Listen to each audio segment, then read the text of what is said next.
कभी सोचा है कि दुनिया की सबसे पसंदीदा कुकी ओरियो, उसके पीछे भी कोई गहरा राज हो सकता है?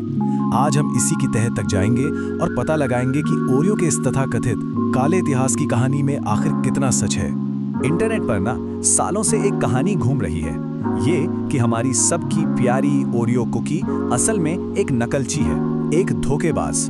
पर क्या ये सिर्फ एक अफवाह है या फिर इस मीठे से बिस्किट के पीछे वाकई कोई कड़वा सच छुपा हुआ है?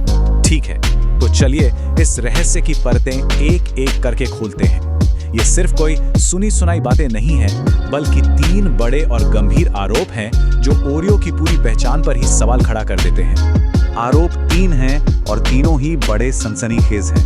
पहला, क्या ओरियो का नाम चुराया गया था? दूसरा, क्या इसका जो आइकॉनिक डिजाइन है वो किसी और की नकल है? और तीसरा, सबसे बड़ा सवाल, क्या दुनिया की ये सबसे फेमस कुकी असल में बस एक कॉपीकैट है? इन आरोपों की जड़ तक पहुंचने के लिए हमें थोड़ा सा टाइम में पीछे जाना होगा, मतलब 100 साल से भी ज्यादा पीछे, जब इस कुकी की पूरी कहानी शुरू हुई थी। और यहीं पर कहानी में आता है एक बहुत बड़ा मोड़। देखिए, 1908 में सनशाइन बिस्किट्स नाम की एक कंपनी ने हाइड्रॉक्स नाम की एक चॉकलेट सैंडविच कुकी लॉन्च की, और ठीक 4 साल बाद 1912 में नबिस्को ने ओरियो को बाजार में उतारा। जी हाँ, बिल्कुल सही सुना, हाइड्रॉक्स पहले आया था। तो बात तो साफ हो गई है ना?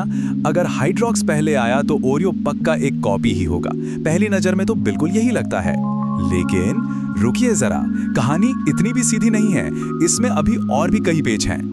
अब जब हमें ये टाइमलाइन पता चल गई है, तो अब वक्त है थोड़ी जासूसी करने का। चलिए एक एक करके हर दावे की पड़ताल करते हैं और देखते हैं कि सबूत आखिर कहते क्या हैं। सबसे बड़ा और सीधा आरोप है डिजाइन को लेकर। कहा यह जाता है कि ओरियो ने बिना किसी शर्म के हाइड्रॉक्स के पूरे लुक और फील को कॉपी कर लिया। वही 2 चॉकलेट बिस्किट और बीच में वो सफेद क्रीम। तो सच क्या है? हाँ, ये बात सही है कि दोनों सैंडविच कुकीज हैं, लेकिन उस जमाने में इस तरह की कुकीज का चलन तेजी से बढ़ रहा था। ये एक नया ट्रेंड था, और अगर दोनों कुकीज के डिजाइन को गौर से देखें तो वो असल में काफी अलग है। तो इसे सीधी चोरी कहना सही नहीं होगा।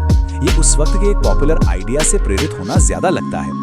अच्छा, अब आते हैं नाम पर, ओरियो। ये शब्द आया कहां से?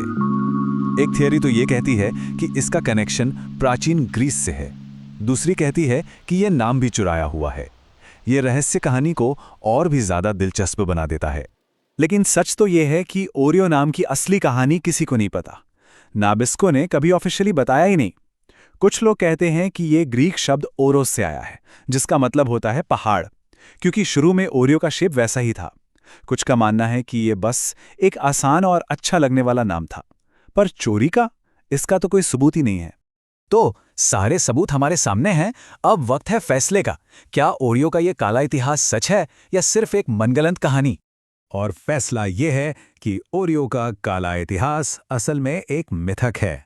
हाँ, एक दिलचस्प कहानी जरूर है, लेकिन सच्चाई से इसका कोई लेना देना नहीं है। चलिए इसे फटाफट समझ लेते हैं। क्या डिजाइन कॉपी किया गया? नहीं, ये गुमराह करने वाली बात है। वो उस समय का एक कॉमन स्टाइल था। क्या नाम चुराया गया? बिल्कुल नहीं, इस बात का कोई सबूत नहीं है। तो क्या ये एक नकलची है? यहां मामला थोड़ा सा पेचीदा है। ओरियो आया तो बाद में, लेकिन उसकी जबरदस्त कामयाबी की वजह नकल नहीं बल्कि कुछ और ही थी। तो अगर ओरियो ने चोरी नहीं की, तो फिर वो इतना सफल कैसे हो गया कि आज हाइड्रॉक्स का नाम तक बहुत कम लोगों ने सुना है? असली कहानी क्या है? जवाब सिर्फ 2 शब्दों में है, मार्केटिंग और डिस्ट्रीब्यूशन। नाबिस्को उस समय एक बहुत बड़ी कंपनी थी।